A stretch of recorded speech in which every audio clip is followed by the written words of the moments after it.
Hey everybody, welcome back to the N Scale Cajon Subdivision. This is going to be layout update number 17. All right, on the upper level, not a whole lot's changed since the last layout update, but I have started working the scenery a little bit further down the Blue Cut to Keenbrook area. This is Blue Cut.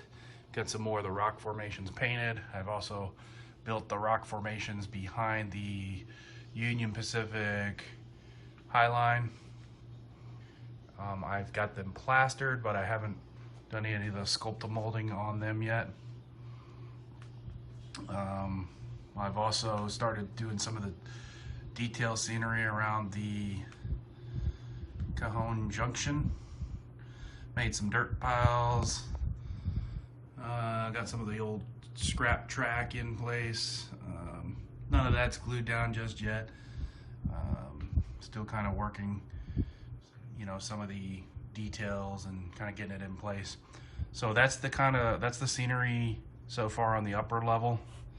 And you can kind of see I've also replaced all the missing pieces of ties that were underneath any of the track where there were joints and things like that. So this track is almost ready to ballast.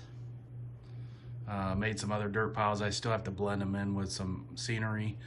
And then I got some of these railroad ties. These are 3D printed ties in the Herzog cars. I like the way they look. I stained them black, or not stained them, but I painted them black. I've also got some also made some and put them in various locations on the layout. And you'll see a few more on the video. Just tie piles alongside track, things like that. But yeah, the upper level is starting to come together a little bit. I do like the way the scenery base is looking. I do need to definitely get some more of the ground cover down and get those hills behind the upper or the UP High Line painted as well, and then I think we'll really have some nice scenery. But yeah, there's another tie pile just along different areas alongside the track, and we know that many of the railroads don't clear out the ties, they just stack them when they replace them, so they definitely add to realism. Also, some of the old track, what I do is I cut some of the rails and make like rail piles and things like that, or use some of the old rail and put it alongside the track. But haven't done that yet here on the upper level, but I've done it in some other spots in previous layout and here on the lower level. But yeah, there's the upper level. Not a whole lot's changed other than that, but it is slowly getting there. All right, so east of Sullivan's Curve here, that back section there, I'm getting ready to go ahead and do the track. I've got the concrete flex track now, and I'm getting ready to put that in. That'll be the next section of track I do. I've been working track on the lower level, and I'll show you guys in a minute. But that section of track back there, the UP High Line, that'll meet up here with the BNSF Main 3. I've got that done, or I've got that to do, and then the track on the upper level will be done. But nothing's really changed there. It's just a big to-do right now. All right, moving on to the lower section. So last layout update, I had this track in, but it had wooden ties. I received a bunch of microengineering concrete flex track in. So I ended up ripping all that out and I replaced it with the concrete ties. I still have to install a turnout motor to that turnout, but the Union Pacific tracks now coming off the helix running to Colton Yard on the lower level are now installed and wired, operational. Okay. I've also got the BNSF Main 3. As you can see there, the concrete track is in. and that is running the entire length of the lower level. Got another turnout up there I need to install, and then I have all the turnouts for the lower level mains installed. But yeah, got these concrete track in now for the BNSF main 3 and the Union Pacific yard tracks. And here's where my Union Pacific tracks kind of go into the yard. I've got the two mains, or the main and the passing or siding, with concrete tracks, or concrete ties, excuse me, and then the 3 other siding staging tracks, I guess staging tracks, just for Union Pacific trains, have wooden ties, but it's really just a place for me to park trains, for stage trains for Union Pacific. It's nowhere near Colton Yard. Colton Yard is massive. So with this, most of my lower level yard is now done as far as track work. I've got a little bit here that in between here, and that I need to get hooked up and installed for. I have a yard lead that runs just parallel to the tank car train, and then I've got you can kind of see the tracks end right there on the other side of BNSF locomotives. That's kind of the beginning of where I'll have probably 3 locomotive tracks coming over here for my locomotive facility. Locomotive facilities right there in blue, that tape silhouette, that's kind of where the building will probably be. I'm kind of trying to strategically place it so it's not like on a seam, so if I ever have to disassemble the layout, it comes apart in sections. I don't have to I don't have any buildings to chop up or have to break in half, etc. But there you can see the lower level. Most of the track is now in.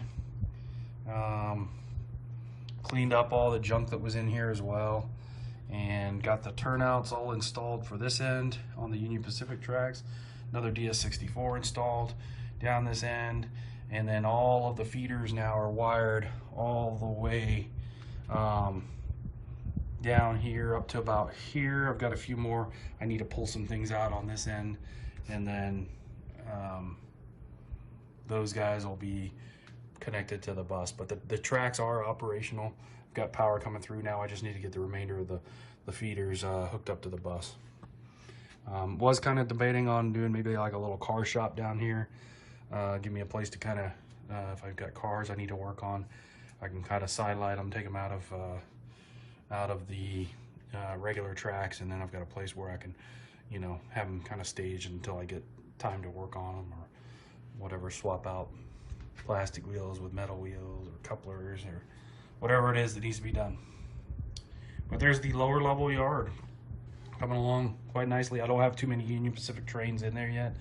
I've just got this track operational, so I kind of haven't really had a chance to run too many trains since, but you can kind of see here. Yeah, these, I like the way it turned out there going into the yard, and how those tracks are set up. I think it'll look nice once I get some trains actually in there. Katie, 1988, she's parked on BNSF main 3. You can see she's right there in front of my double insulated track. She's actually on my reversing section. So I do have ARs.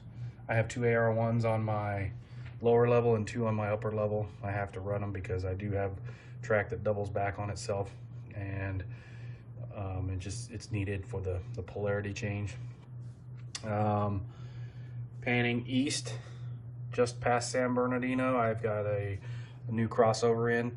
I added that, so track's coming off down the BNSF main 3, heading east, can cross over to BNSF main 2, and then to 1 if needed. So, and then cleaned up a bunch of the junk under here on this area. And then there's the Union Pacific track, goes into the yard. And then I also added this crossover here, allows trains heading east on the Union Pacific tracks to get over to BNSF main 2 and 1 if needed, or BNSF trains if there's any coming down or any Union Pacific trains coming down, meaning one or two they can get over into the Union Pacific yard. So just allows for interchange as if needed. Not sure what I'm going to do here. It's east of San Bernardino. I'm thinking about putting a few, maybe like some industry in there, some buildings, obviously, kind of build it up scenery wise. My buddy Gary said, suggested a steel plant over there by, there's one I think he said by Auto Club Speedway in Fontana. Be a cool industry to put in there, but not sure. Open to suggestions. I thought about that. I really haven't got to deciding what I'm going to put in there yet. So, but it would have to be something east of San Bernardino, or excuse me, west of San Bernardino. Everything here is west. So I think I was saying east earlier this way. That's opposite. It's west. But let me know if you got any ideas for that. All right, and then last area on the lower level, so Devore, between Devore and Baseline, I kind of wanted to have like a scenery break. So I made this bridge. This is made out of balsa. I figured a bridge would be a good scenery break. So this is the Palm Avenue Bridge that crosses Cajon Boulevard. This is Cajon Boulevard, and then this is Palm Avenue. And I built up all the scenery around here, and I was only going to do the bridge, and then I just got really into it and started doing the scenery, and I think it came out pretty cool. I did graffiti on the bridge embankments and the piers on both sides. Got some palm trees back in there. I've been waiting to get these on the layout for a while. I also got some of my trees from Bob Lacey at Long Shadows Model Trees. I hope I said that right, Bob. If not, please correct me in the comments. Bob makes some awesome trees. I've had these for a while, and I haven't been able to get them yet back on the layout. I had them on my old layout, but yeah, I really like them, and I believe they're oak if I'm not mistaken. So. But yeah, I made this bridge all from scratch, except for the pier in the middle. I think it came out pretty cool. And then I painted it different colors. I did the bridge itself concrete, and the road leading up to it was asphalt. So I was going for a transition, kind of like scenery break between Devore, which is over here, and over to Baseline, which is going to be back there where all the crossovers are. So kind of came out pretty good, I think. I did play around with some scenery, as you can see, and there's another one of those tie piles I was talking about. Got some junk cars and another ballast pile. There's a little propane facility just west of Devore. Got that in there. And then there's also some, around Devore, there seems to be a lot of lots that just have junk vehicles and staged vehicles. So kind of got a few of those here. Kind of redid a little bit of my plant here. It's not done. I'm just messing around with it, but I've got the shape of, kind of the shape on how I want to get it once I'm done. And then I built this bridge here as well. This is the 215, kind of hides, the train, hides the helix and trains going into the helix. So I think it came out all right. Painted the backdrop blue, but there you go. This is my scenery that I've been working on, and this kind of took this place of some of the other things I probably should have been doing, but I kind of just got motivated and started working on it. And there's some old rails I was talking about alongside the track. I think it's good to keep some of that old track just for that reason. But so now I have a section of scenery that's officially done on the layout. But hope you guys enjoy it. You let me know in the comments. Kind of gave me a chance to mess around with scenery again and test my skills, which definitely need some work. For the ballast, I did. It was very hard because looking at videos, I found videos where the track is got gray ballast, and the track has also got the mauve red, ATSF red, mauve red, I believe it is. So what I did was I did a mix.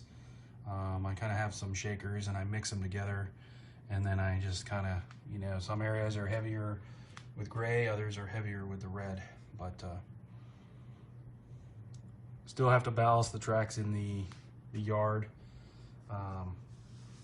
and probably paint those rails. But